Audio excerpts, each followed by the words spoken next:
सो good morning, good afternoon और good evening, जिस समय भी आप मेरा लेक्चर देख रहे हैं। Myself doctor Sachin Ingole and today we are going to discuss a very fundamental chapter of chemistry, chemical bonding and molecular structure.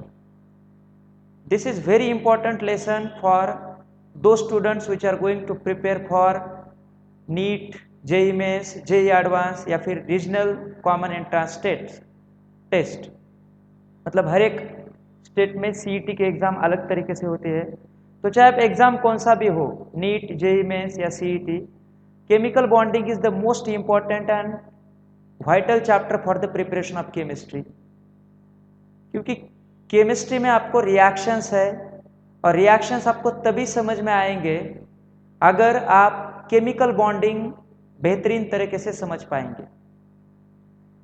देखिए इस चैप्टर में क्या है, एवरीथिंग इज देयर। अगर आपको केमिस्ट्री सही मायने में समझनी है, if you want to understand chemistry in a real sense, then it is mandatory to understand chemical bonding in a detail में समझना हो आपको, सुपरफिशियली नहीं। अगर आप ऊपर ऊपर से पढ़ेंगे, सुपरफिशियली स्टडी करेंगे तो आपको लगेगा कि यार मुझे तो समझ में आ गया, लेकिन जब आप क्वेश्चन सॉल्व करेंगे तो फिर आप फंस जाएंगे। तो इसलिए आज ये मेरा पहला लेक्चर है केमिकल बॉन्डिंग के ऊपर। तो हम बिल्कुल बेसिक से जाएंगे, start from the very basic. ठीक है, केमिस्ट्री अगर आपको सही मायने में समझने है ना, तो आपको बेसिक बहुत ही क्लियर होना जरूरी है। 100% बेसिक कॉन्सेप्ट को क्लियर होने चाहिए। अगर आपके बेसिक कॉन्सेप्ट क्लियर है तो केमिस्ट्री आपको बहुत आसान लगेगी। अगर आपके बेसिक कॉन्सेप्ट वीक है तो केमिस्ट्री आपके लिए बहुत डिफिकल्ट सब्जेक्ट माना जाएगा। जो स्टूडेंट्स ये समझते हैं कि केमिस्ट्री बहुत डिफिकल्ट है, उनका बेसिक क्लियर नहीं होता है। Basic are very important. और बेसिक समझने के लिए सबसे बढ़िया प्लेटफॉर्म आपके लिए है केमिकल बॉन्डिंग को समझो।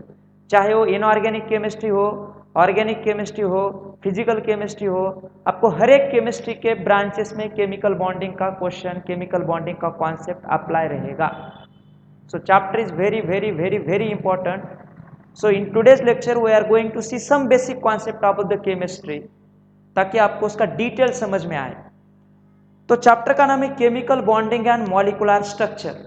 Okay, chemical bonding and molecular structure. So let's start. Heading है chemical bonding and molecular structure. तो उसमें से सिर्फ केमिकल बॉन्डिंग के बारे में आज बात करेंगे। तो bond, chemical means the things that related with the chemistry. Bonding का मतलब है the term refer to the bond. तो पहले आपको यह समझना होगा कि बॉन्ड होता क्या है। What is bond? Okay, bond क्या है? Bond, chemical bond. तो अगर आप किसी भी केमिस्ट्री का टेक्स्ट बुक देखते हैं तो उसमें आपको बॉन्ड का एक डेफिनेशन लिखा होता है। बॉन्ड, केमिकल बॉन्ड या फिर बॉन्ड, वो डेफिनेशन क्या है? Force of attraction, force of attraction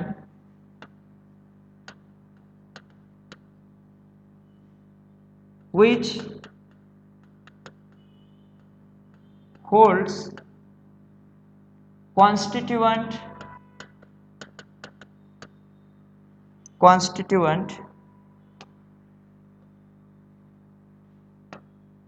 which holds constituent atoms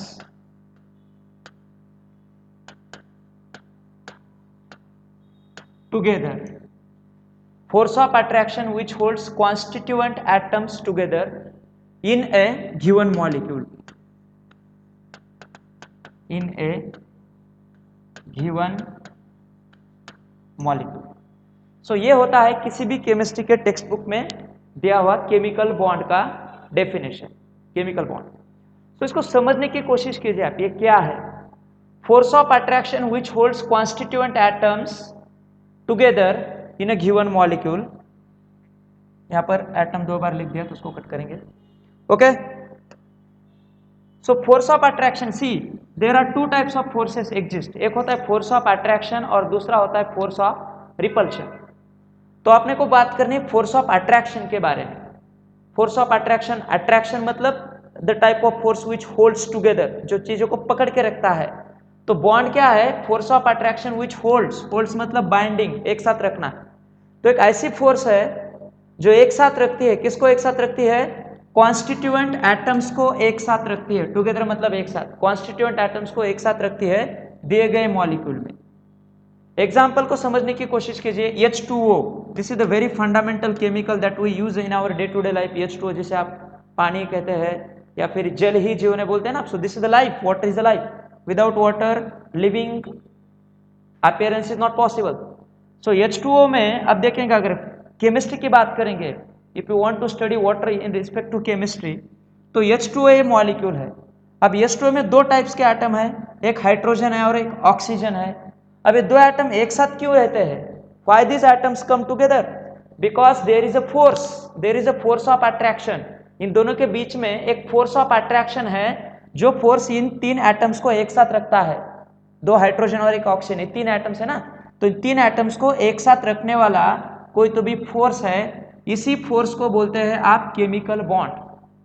इसी फोर्स को बोलते हैं बॉन्ड। अगर ये फोर्स ना होता, ये फोर्स ना होता, तो अगर आप वाटर का स्ट्रक्चर देखेंगे तो ये कुछ इस तरह से होता है, फी शेप टाइप का मॉलिक्यूल है। सो ये जो मैंने लाइंस यहाँ पे लिख दी है उसको बोलते हैं बॉन्ड। मतलब ऐसा कोई लाइन रिप्रेजेंटेटिव लाइन है, मतलब बॉन्ड को ऐसे लाइन नहीं होते, bond is simply force of attraction. बस अगर आपको पेपर या नोटबुक पे रिप्रेजेंट करना है, बोर्ड पे रिप्रेजेंट करना है, तो बॉन्ड को आप इस डैश लाइन से रिप्रेजेंट कर सकते हैं।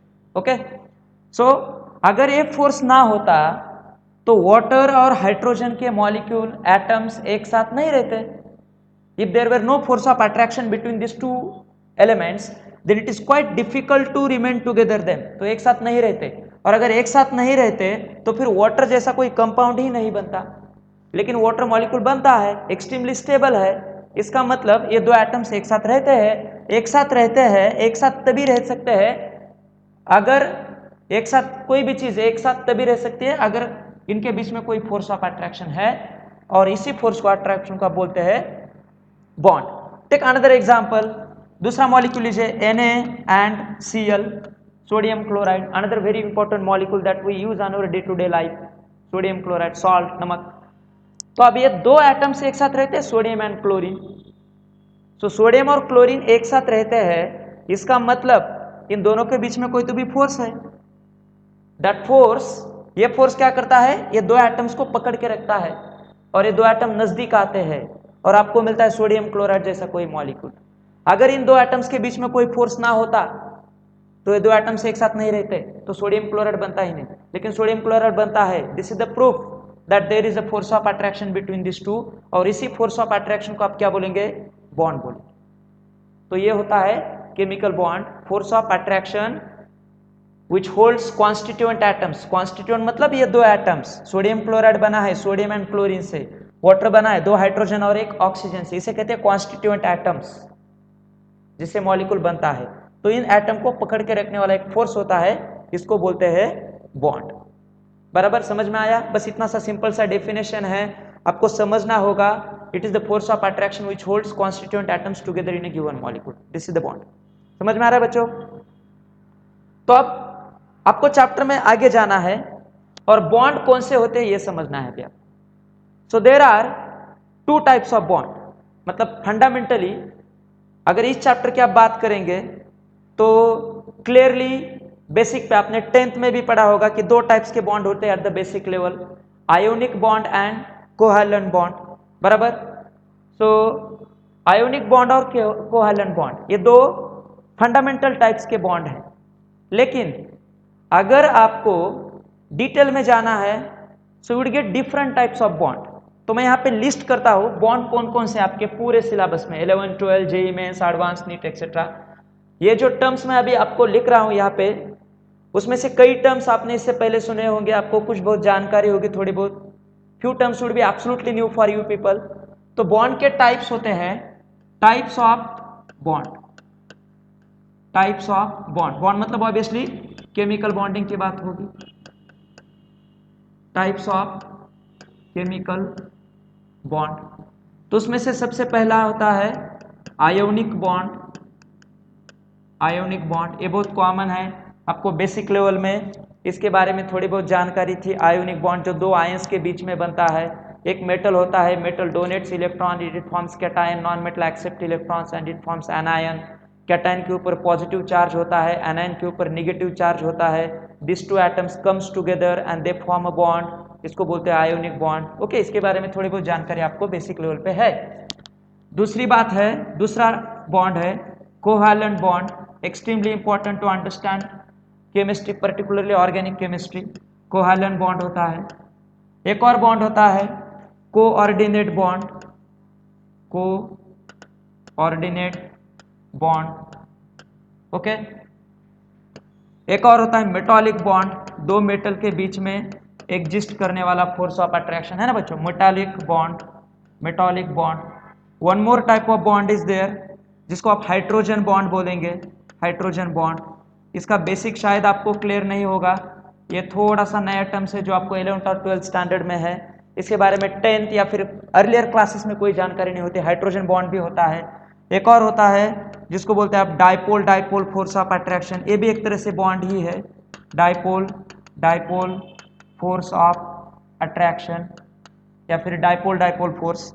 एक और होता है van der Waals force, weak bond का टाइप है ये, van der Waals force of attraction. Okay, so ये सब टाइप्स है बॉन्ड्स के, ionic bond, covalent bond, coordinate bond, metallic bond, hydrogen bond, dipole, dipole force of attraction, van der Waals force of attraction, या फिर और भी कुछ मिलेगा आपको, dipole, induced dipole. Okay, dispersion forces, London forces, all these are the types of bond. लेकिन जहां तक बेसिक लेवल की इंफॉर्मेशन है, chemical bonding, the topic that we are discussing right now, इसमें आपको पहले दो टाइप का ही डिटेल में डिस्कशन है, ionic bond and covalent bond. Ionic bond and covalent bond, यही दो टाइप्स आपको इस चैप्टर में डिटेल में समझने हैं, ionic bonding and covalent bonding. Okay, ये जो बाकी के टर्म्स है, coordinate bond, metallic bond, hydrogen bond, dipole, dipole force of attraction या फिर वैन डर वाल फोर्स ऑफ अट्रैक्शन, ये धीरे धीरे आपको सिलेबस में इंट्रोड्यूस होते जाएंगे, तो एक साथ तो सभी नहीं बता सकते। तो पहले बात करेंगे आयोनिक बॉन्ड के बारे में। ओके, तो देखो आयोनिक बॉन्ड होता क्या है। आयोनिक बॉन्ड, अगर आपको आयोनिक बॉन्ड को समझना है बेसिक से, देखिए मैं बहुत बेसिक से जा रहा हूं, we are just starting from the zero. अगर आपको कुछ भी केमिस्ट्री नहीं मालूम तो ये जानकारी आपके लिए बहुत इंपॉर्टेंट रहेगी। मतलब बहुत सारे बच्चे ऐसे होते हैं, मैं थोड़ा सा इसका इंपॉर्टेंस आपको बताता हूँ, ये क्यों जरूरी है, बेसिक लेवल पे बात करना क्यों जरूरी है। एक पॉइंट ये होता है, अगर आप केमिस्ट्री को समझना चाहते हैं, if you want to understand chemistry, तो आपको पहले रिएक्शन समझने होंगे। मतलब अगर आप, बहुत सारे स्टूडेंट्स को केमिस्ट्री डिफिकल्ट लगती है, most of the students faces chemistry as a difficult subject, मतलब एक परसेप्शन ऐसा होता है कि केमिस्ट्री थोड़ा डिफिकल्ट है। तो क्यों, इसका अगर आप रीजन समझने की कोशिश करेंगे तो केमिस्ट्री में रिएक्शंस होते हैं, केमिस्ट्री में बहुत बड़ा पोर्शन केमिस्ट्री का रिएक्शन को समझने में जाता है, क्वेश्चंस रिएक्शंस के ऊपर आते हैं एग्जाम में। तो most of the student faces difficulty to understand reaction, इनको केमिकल रिएक्शन नहीं समझ में आते, मतलब रिएक्शन का मैकेनिज्म नहीं समझ में आता, या फिर प्रोडक्ट कौन सा बनेगा रिएक्शन का ये समझ में नहीं आता, या फिर रिएक्टेंट क्या होगा ये भी समझ नहीं पाते, कैटलिस्ट क्या होगा, रिएक्शन का मैकेनिज्म कैसा होगा, उसमें इंटरमीडिएट कौन सा होगा, ये बच्चों को समझ में नहीं आता। तो फिर एक रिएक्शन का प्रोडक्ट दूसरे, एक रिएक्शन का रिएक्टेंट और दूसरे रिएक्शन का प्रोडक्ट है, सब कुछ तो भी मिस्टेक करते हैं। तो अगर आपको ये समझना है, रिएक्शन समझना है, रिएक्शन, तो क्या करना पड़ेगा आपको, रिएक्शंस क्यों डिफिकल्ट लगते हैं, तो उसका रीजन है आपको कंपाउंड का मॉलिक्यूलर फार्मूला नहीं लिखने आता, मॉलिक्यूलर फार्मूला नहीं समझ में आता आपको। मॉलिक्यूलर फार्मूला, कंपाउंड का मॉलिक्यूलर फार्मूला क्या होता है, ये बात बहुत सारे स्टूडेंट्स नहीं बता पाते। स्टूडेंट्स तो प्रिपेयर करते हैं जेई में, जेई एडवांस, नीट, लेकिन फंडामेंटल लेवल पे किसी एक कंपाउंड का मॉलिक्यूलर फार्मूला इनको नहीं मालूम होता है। ऐसा होता है बहुत सारे स्टूडेंट्स के बारे में। तो फिर मॉलिक्यूलर फार्मूला क्यों नहीं मालूम होता है, अगर इसका रीजन आपने फाइंड आउट करने की कोशिश की तो ये आपको मिलता है कि आपको बहुत सारे स्टूडेंट्स को एलिमेंट का वैलेंसी नहीं मालूम होता है, वैलेंसी नहीं मालूम होता है, बराबर। वैलेंसी, तो वैलेंसी क्यों नहीं समझ में आती? उसका रीजन है आपको इलेक्ट्रॉनिक कॉन्फ़िगरेशन ही नहीं समझ में आता, इलेक्ट्रॉनिक कॉन्फ़िगरेशन ही नहीं समझ में आता। इलेक्ट्रॉनिक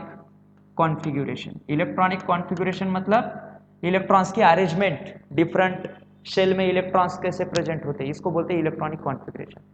तो आपको इलेक्ट्रॉनिक कॉन्फ़िगरेशन नहीं समझ में आता, या फिर आप इलेक्ट्रॉनिक कॉन्फ़िगरेशन लिख नहीं सकते प्रॉपरली।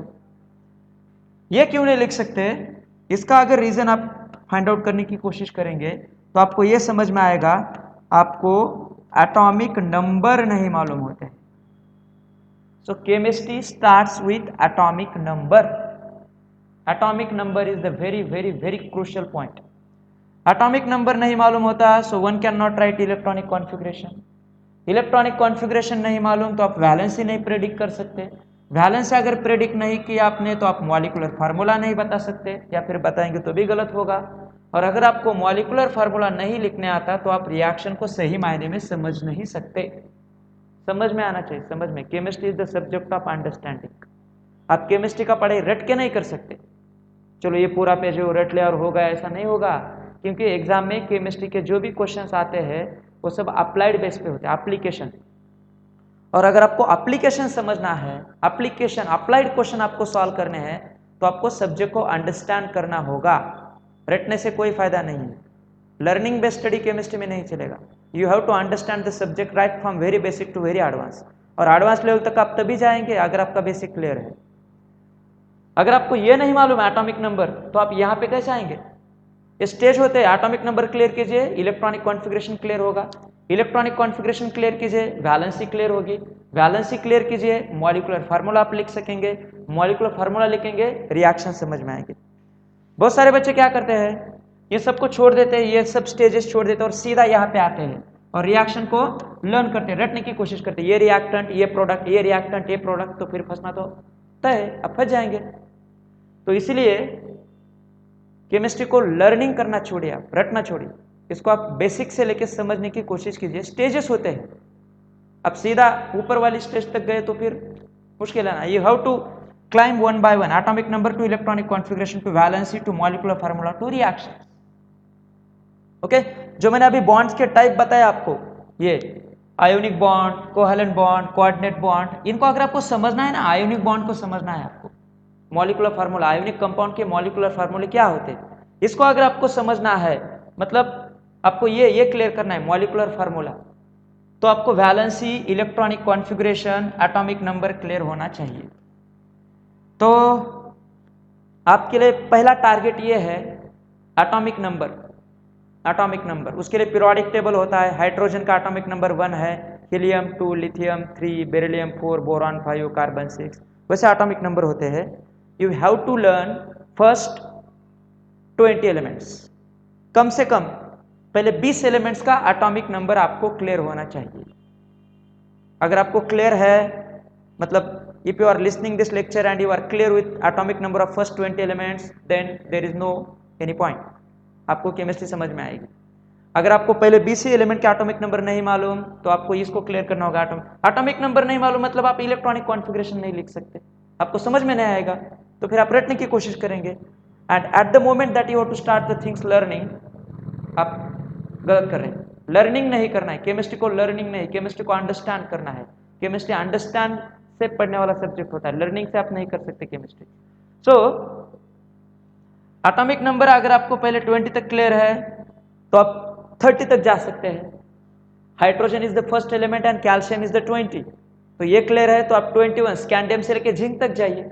आपको 30 तक क्लियर है तो उसके आगे जाइए आप, तब जाके बात क्लियर होगी। मतलब आपको एटॉमिक नंबर एब्सोल्युटली क्लियर होना चाहिए, हर एक एलिमेंट का एटॉमिक नंबर क्लियर होना चाहिए, और उसमें से पहले 20 तो बिल्कुल पक्के होने चाहिए। अगर इसको समझना है इस चैप्टर को, तो पहले 20 एलिमेंट्स के एटॉमिक नंबर आपके टंग पे होने चाहिए। Eight the moment if I ask what is the atomic number of phosphorus, with in a fraction of second your reply must be 15। What is the atomic number of carbon, your reply must be 6 with in a fraction of second. तो मैंने अगर बोला carbon का atomic number कितना होता है, बहुत सारे बच्चे शुरू करते हैं hydrogen 1, helium 2, lithium 3, beryllium 4, boron 5, carbon 6, ऐसा नहीं चलेगा। कार्बन का एटॉमिक नंबर 6 है, ये आपको फ्रैक्शन ऑफ सेकंड में आपसे रिप्लाई आना चाहिए। नियॉन का एटॉमिक नंबर कितना है? 10। Your answer must be fraction, बहुत जल्दी आना चाहिए आपका रिप्लाई। तो इस तरह से आपको ये बात क्लियर करनी है। अगर आप एटॉमिक नंबर को क्लियर करेंगे तो इलेक्ट्रॉनिक कॉन्फ़िगरेशन आपको समझ में आएगा, समझ में आएगा, समझ में आएगा, आपको रटना नहीं, यू हैव टू अंडरस्टैंड। तो अगर एटॉमिक नंबर आप क्लियर करेंगे तो इलेक्ट्रॉनिक कॉन्फ़िगरेशन कैसे लिखेंगे आप, इसके बारे में हम बात करेंगे। तो ये होते स्टेजेस केमिस्ट्री को अंडरस्टैंड करने के। Atomic number to, reactions. अगर आपको रिएक्शंस डिफिकल्ट जाते हैं तो clear the earlier step, molecular formula clear कीजिए। अगर ये नहीं समझ में आता तो वैलेंसी तक आइए, वैलेंसी भी नहीं क्लियर तो इलेक्ट्रॉनिक कॉन्फ़िगरेशन, ये भी नहीं क्लियर तो एटॉमिक नंबर। ये फंडामेंटल है, ये फंडामेंटल, यहां से आप आगे जा सकते हैं। सो लेट्स स्टार्ट। आई होप आपको मैं ये समझ के चलता हूं कि आपको पहले 20 एलिमेंट्स के एटॉमिक नंबर क्लियर है। So let's start and understand how to write the electronic configuration. देखिए आपने 10th स्टैंडर्ड तक, मतलब at your earlier standard you might have studied how to write electronic configuration at shell level, principal shell. मतलब होता है ना atoms, अगर आप एटम का पिक्टोरियल रिप्रेजेंटेशन देखते हैं किसी एक टेक्स्ट बुक में, तो सेंटर पे न्यूक्लियस होता है, न्यूक्लियस पे होते हैं प्रोटॉन्स और न्यूट्रॉन्स और बहुत सारे पार्टिकल, लेकिन फंडामेंटली दो ही होते हैं, प्रोटॉन एंड न्यूट्रॉन। और उसके बाजू में ऐसे शेल्स होते हैं, first, second, third, fourth, like that. तो पहला शेल कौन सा होता है मालूम है आपको? पहला शेल कौन सा होता है बच्चों? के। और के की कैपेसिटी कितनी होती है? 2। के कैन एकोमोडेट 2 इलेक्ट्रॉन्स, मतलब के पहला शेल है, उसमें 2 इलेक्ट्रॉन होते हैं। बहुत फंडामेंटल लेवल की इंफॉर्मेशन है, शायद बहुत सारे बच्चों को मालूम होगा। अगर आपको नहीं मालूम तो उसको नोट कीजिए, इसको समझने की कोशिश कीजिए, क्योंकि ये क्लियर है तभी आप जाके इलेक्ट्रॉनिक कॉन्फ़िगरेशन लिख सकते हैं। के। इसके बाद दूसरा शेल होता है यल, उसमें कितने इलेक्ट्रॉन हो सकते हैं? 8। The capacity of L shell is 8 electrons. K L M, third shell होता है M, the capacity is 18। K L M N, N is the fourth shell जिसका कैपेसिटी कितना होता है? 32। के एल एम एन, ये 4 शेल ही इंपॉर्टेंट है आपके लिए, लेकिन इसके आगे भी शेल होता है ओ, जिसका कैपेसिटी कितना होता है? के एल एम एन ओ 50, बराबर। इसका एक फार्मूला भी है, इसको बोलते हैं 2n स्क्वायर। 2n स्क्वायर से आप ये फाइंड आउट कर सकते हैं। नंबर मैंने कैसे लिख दिए? 2n square. n की वैल्यू नंबर 1, ये पहला शेल है, तो k के लिए n की वैल्यू कितनी होगी? k के लिए n की वैल्यू होगी 1। सो 2 इंटू 1 स्क्वायर, 1 का स्क्वायर 1 होता है, तो आपका आंसर आएगा 2। l के लिए n की वैल्यू कितनी होगी? l के लिए n की वैल्यू होगी 2। n is the number of shell, this is the first shell, this is the second shell. देखिए ये k है, k l पहला शेल, दूसरा शेल, तीसरा शेल, चौथा शेल, इस तरह से। अगर आप O पे आएंगे तो O is the 5th shell, मतलब O के लिए n की वैल्यू होगी 5। तो if you find out the capacity of electrons of O shell, तो O के लिए n का वैल्यू कितना है? 5। सो 2 इंटू एन स्क्वायर, n की वैल्यू कितनी है? 5। सो 2 इंटू 5 का स्क्वायर कितना होता है? 25। 2 into 25, 50। So 50 is the capacity of O। So this is the capacity of different shells. ये शेल्स होते हैं और शेल में इलेक्ट्रॉन होते हैं and they are revolving around the nucleus, K L M N, ये तो आपको मालूम होगा। तो इसके आगे उसमें क्या होता है? ये शेल है, शेल में होते हैं सब शेल, शेल में होते हैं सब शेल, बराबर। तो के में, के, चलो मैं यहां पे लिखता हूं एन, एन मतलब नंबर ऑफ शेल। शेल कौन कौन से होते हैं? अभी मैंने बोला आपको K L M N shell. Shell में होते हैं सब शेल, सब शेल, और सब शेल में इलेक्ट्रॉन्स मिलेंगे आपको। इलेक्ट्रॉन को E के ऊपर निगेटिव चार्ज, क्योंकि इलेक्ट्रॉन का चार्ज कौन सा होता है? निगेटिव। ओके, तो इलेक्ट्रॉन्स के नंबर, तो n1, सॉरी n की वैल्यू 1, तो शेल कौन सा? K। तो देखो K में एक ही सब शेल होता है, वो है यस। K में एक ही सब शेल होता है, दैट इज यस, उसका नाम है यस। और यस में होते हैं 2 electron. Capacity of s subshell is 2, तो ultimately capacity of K shell कितना होगा 2, क्योंकि के में एक ही सब शेल होता है यस, तो उसमें 2 इलेक्ट्रॉन अब फिल कर सकते हैं। Next is n is equal to 2, तो सेकंड शेल कौन सा होता है आपका K L is the second shell. Okay, L is the second shell. अब उसमें 2 सब शेल होते हैं s and p, s and p. S का कैपेसिटी होता है 2 और पी का होता है 6, सो 2 + 6 कितना हुआ, टोटल कितना हुआ इसका 8, टोटल हुआ 8। सो कैपेसिटी ऑफ यल शेल कितना बोला था मैंने, देखो मैंने यहाँ पे लिख दिया था, कैपेसिटी ऑफ यल शेल कितना है 8, कैपेसिटी ऑफ यल शेल कितना है 8। So this 8 electrons are distributed in this fashion. ये जो 8 इलेक्ट्रॉन है ना, उसमें से यस में 2 है और पी में 6 है, तो टोटल कैपेसिटी 8 होगा। मतलब ऐसा मान लीजिए आप, पहले एक घर है उसमें 2 कमरे हैं यस और पी। एस कमरे में कितने लोग रहते हैं 2, और पी कमरे में बड़ा कमरा है तो उसमें 6 लोग रहेंगे। तो टोटल यस कितने इलेक्ट्रॉन होंगे, एल में कितने इलेक्ट्रॉन होंगे 8। थर्ड शेल कौन सा होता है बच्चों के एल एम। अब उसमें 3 सब शेल होते हैं, तो यम बहुत बड़ा घर है, उसमें 3 कमरे हैं yes P D, yes P D. तो यस में कितनी कैपेसिटी होती है 2, पी की कैपेसिटी कितनी है 6 और डी की होती है 10। सो डी बहुत बड़ा सब शेल है, उसकी कैपेसिटी है 10। सो 2 + 6 + 10 ये कितना हुआ 18 हुआ, ये 18। तो यम शेल का कैपेसिटी 18 था, ये मैंने यहाँ पर भी लिख दिया था, यम शेल का capacity 18। So 18 electrons which are present in the M shell, they are distributed or divided in this way. M एक बहुत बड़ा घर है, उसमें 3 कमरे हैं, S कमरे में 2 लोग रहेंगे, P में 6 लोग, तो D में 10, तो पूरे कमरे में, पूरे घर में कितने लोग रहेंगे 18 बराबर। इसके बाद फोर्थ शेल होता है बच्चों के एल एम एन। अब ये उससे भी बड़ा कमरा है एन, उससे भी बड़ा घर है और उसमें है 4 कमरे s P d and f. There are 4 subshell in N shell. S की कैपेसिटी छोटा है, 2 लोग रहेंगे, पी उससे बड़ा 6, डी उससे भी बड़ा 10, एफ सबसे बड़ा 14। So N S P D F electrons, ये मैं इलेक्ट्रॉन्स बता रहा हूं, इलेक्ट्रॉन्स कहां पे है शेल में है, मतलब शेल में सब शेल होते हैं। Okay, so S P D F. Now if you count this number 2 + 6 + 10 + 14, इसका एडिशन आएगा बच्चों 32।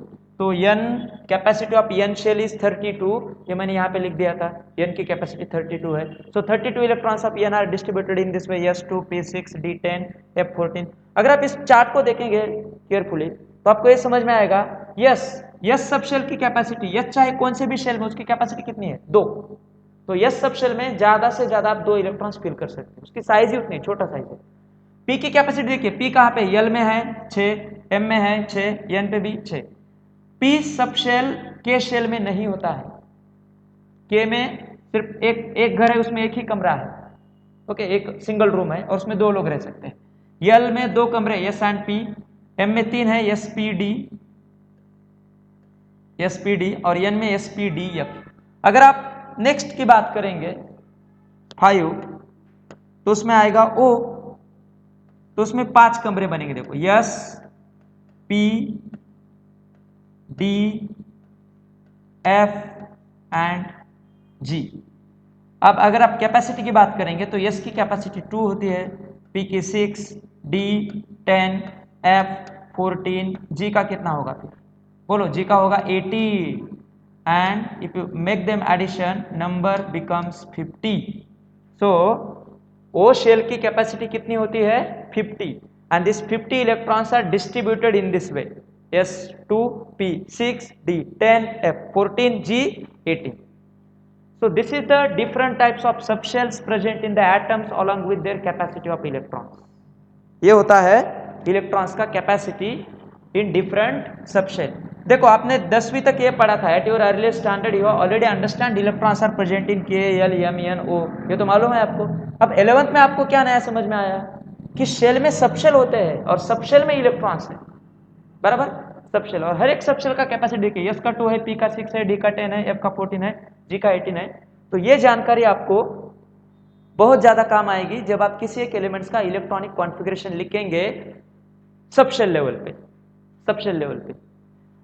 एट योर अर्लियर स्टैंडर्ड, देखिए आपने 10वीं तक ये पढ़ा है कि सोडियम का एटॉमिक नंबर होता है कितना बच्चों, 11, और उसका इलेक्ट्रॉनिक कॉन्फ़िगरेशन 281। ये जो 281 लिखते हैं ना, this is the electronic configuration at shell level. Shell level पे होता है, मतलब के में 2 इलेक्ट्रॉन्स है, एल में 8 इलेक्ट्रॉन्स है और एम शेल में 1 electron. This is the electronic configuration at shell level. लेकिन अभी आपको शेल लेवल का कुछ काम नहीं है, शेल लेवल था हो गया, अभी आपको समझना है सब शेल लेवल पे। तो ये जो इलेक्ट्रॉन थे के में 2, एल में 8 और एम में 1, ये था शेल लेवल का इलेक्ट्रॉनिक कॉन्फ़िगरेशन। अभी आपको इसको सब शेल लेवल पे लिखना है, and that is going to be very important to understand chemical bonding। अगर आपको सबशेल लेवल का इलेक्ट्रॉनिक कॉन्फ़िगरेशन लिखने आया तो केमिकल बॉन्डिंग समझने के लिए आप तैयार हैं। अगर आपको सबशेल लेवल का इलेक्ट्रॉनिक कॉन्फ़िगरेशन नहीं समझ में आता तो आप बहुत पीछे, उसको आपको समझना होगा। So how to write the electronic configuration of subshell level. Subshell level का इलेक्ट्रॉनिक कॉन्फ़िगरेशन आप कैसे लिखेंगे, ये मैं आपको बताऊंगा वीडियो नंबर 2 में। बहुत ज़्यादा इंपॉर्टेंट रहेगा video, how to write the electronic configuration at subshell level. This is the part of our discussion in the next video. तब तक पढ़ाई करते रहिए, आगे बढ़ते रहिए। All the very best.